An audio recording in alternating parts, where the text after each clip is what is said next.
Whispers of the woods. They say you don't notice how loud silence can be until you hear it whisper your name. For years, I thought the woods behind my house were just ordinary, somewhere to wander when I needed quiet, somewhere to lose myself after a bad day.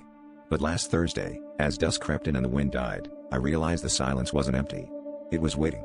That's when I heard it, my name, drifting through the branches, soft enough that I wanted to believe it was my imagination. But the trees knew things about me, secrets I'd never spoken aloud. The next evening, curiosity pulled me back. Twigs snapped underfoot as the forest breathed around me, each tree leaning in, their leaves brushing together in conspiratorial murmurs.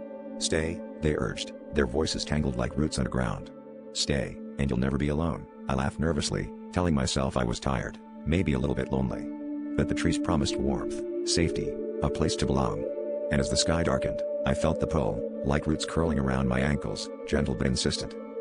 By the third night, I couldn't sleep unless I pressed my ear to the window, listening for my name.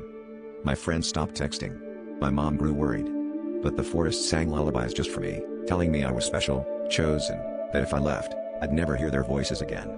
The world outside faded, the only thing that mattered was the promise in the leaves, the way the pines seemed to bend closer to my window, desperate for me to join them. Last night, I finally stepped into their embrace. The air was thick with the scent of moss and something sweet, almost like decay. The ground pulsed beneath me as the trees whispered louder, their bark shifting, faces emerging in the rough wood, faces I recognized, friends, neighbors, all smiling with sap-stained teeth. I tried to scream, but the roots had already wrapped around my legs, pulling me down, promising protection. As the forest closed over my head, I realized too late, the trees never said what they were protecting me from, or what they'd do to keep me forever.